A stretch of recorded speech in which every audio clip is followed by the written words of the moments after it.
Hi everyone, and welcome to Bryn Athyn Sacred Space Online, where we offer special talks, music, and performances here every Wednesday and Friday on the Chaplain's YouTube channel. If you're interested in performing with us, please contact the Chaplain's office. And without further ado, enjoy the program.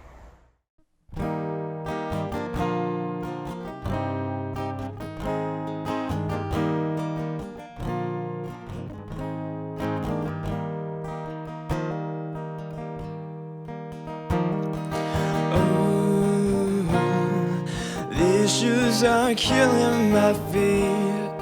I can't walk no further. Let's sit here and wait for your parents to call you. And meanwhile, I'll hold your hand. I can't remember the name of the place where I bought this backpack, but I know it was somewhere with you in a city where memories live with our love. Don't be a nuisance, just kiss me for longer, 'cause we have been crying as much as we've laughed. Just read aloud the letter from last summer, so I can recall why I wrote it to you.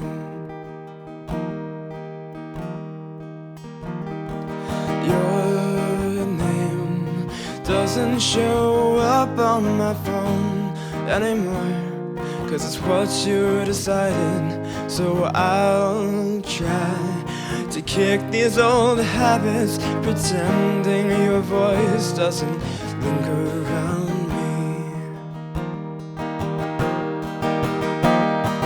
Don't be a nuisance, just kiss me for longer, 'cause we have been crying as much as we've laughed.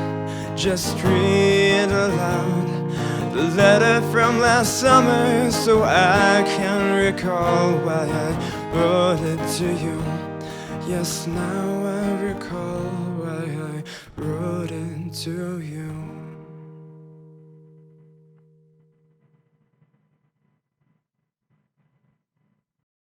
Hi, folks. How you doing? Pastor Chuck Blair here. Great to be joining the Bryn Athyn College community again with a weekly message. And today's message continues on with this theme we've been looking at around resilience.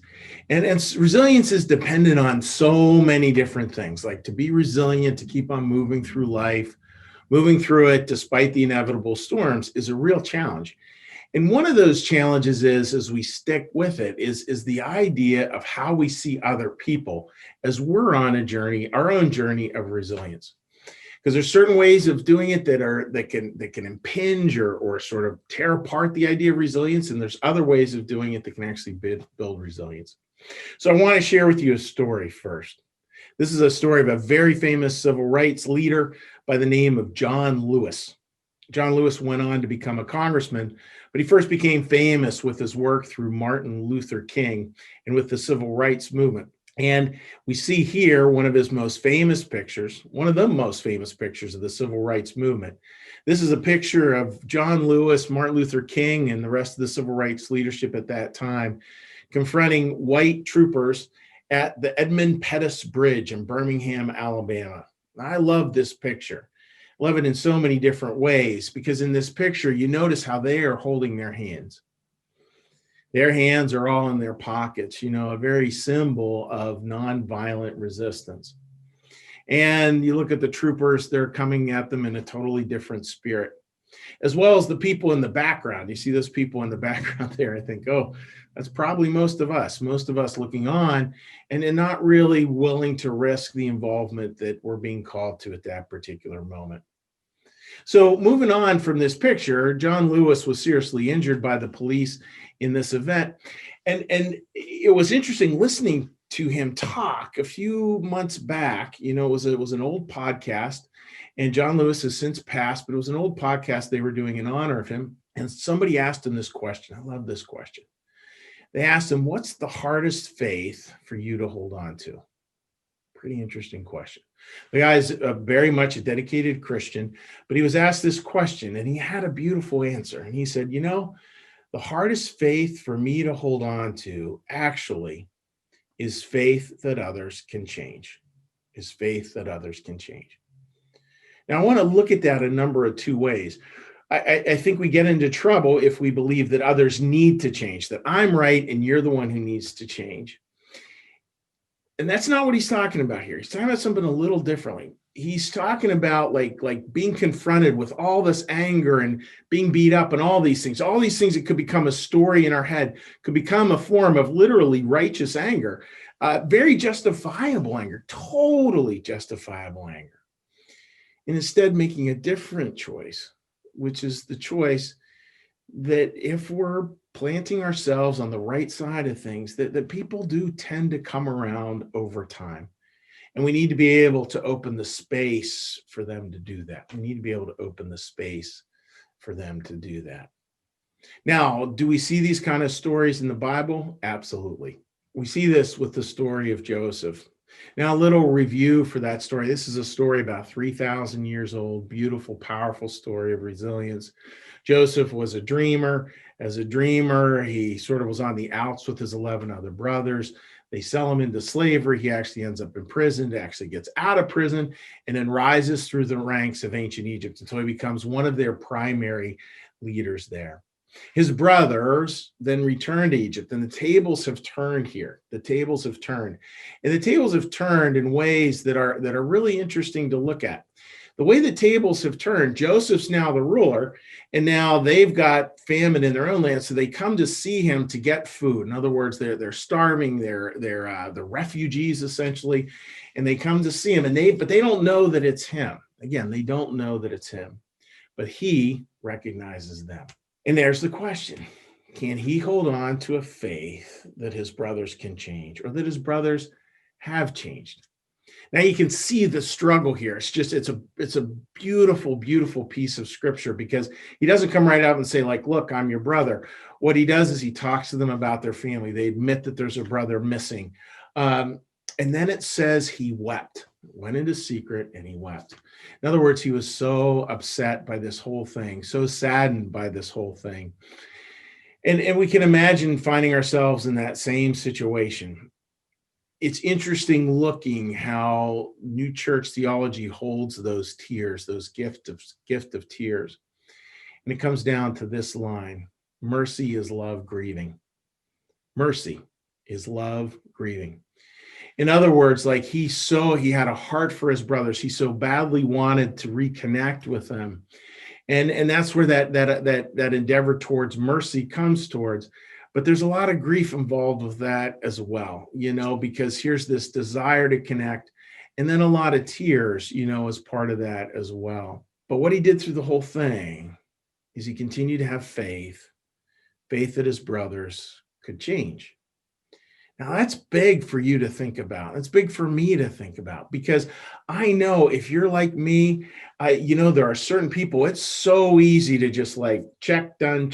We're just done with them. And maybe part of that is because we've gotten to a point where we don't actually have faith that they can change anymore. We're so sure that they are a certain way. But grace and mercy says change is up to them and God. And we don't know. We really don't know. We don't know how their lives are going to turn out. We don't know what's going to shift. I know for me, I think back to my high school years and some of the people who I personally had the biggest struggle with, who I felt like they were this, that, and the other thing. By the time they reached the middle years, which is where I am, very, very different people. And there's no doubt there's people who look at me the same way, that idea that they had enough faith that I could change, and I need to continue to have the grace and the faith that others can change too.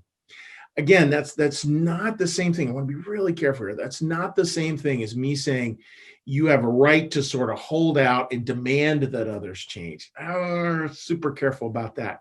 That can be very easily a big old ego trip.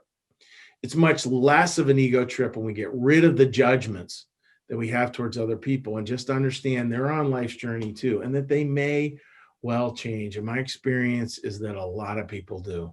Some, of course, don't. And for some people, they're dangerous. They're dangerous to be around. So we want to be careful of that. I don't want to overstate this.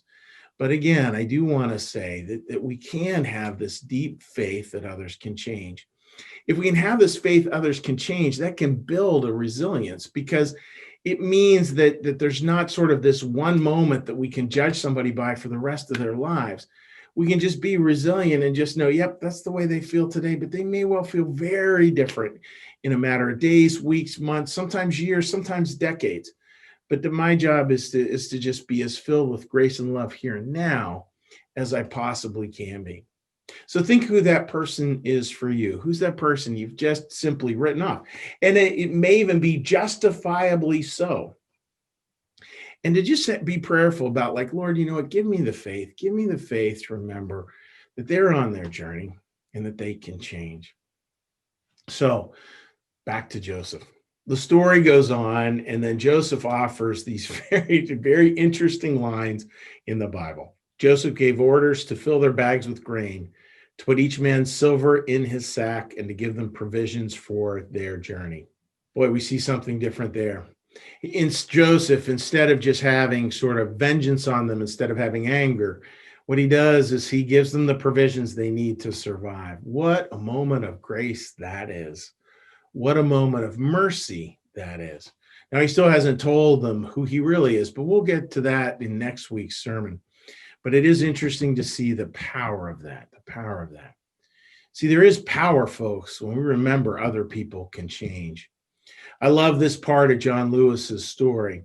This is a picture of John Lewis being presented with a badge from the current police chief of Birmingham. Just think about that. John Lewis was a criminal in Birmingham, was beaten badly by the police, actually had his skull broken by the police, spent a lot of time in the hospital because of what the police did to him. And here's this moment of deep grace where the current chief of police offers his badge to John Lewis. You almost can't make stuff like that up. I mean, that's incredible. That's the world we're going towards. Because, friends, we just don't know how the story ends. The stories are always open. John Lewis's story in Birmingham started with this picture on the bridge. After he passed, it ended up with this picture on the bridge. A much better ending. And that just reminds us that we have to have faith in each other, faith that people can change. Wishing you folks a great week ahead.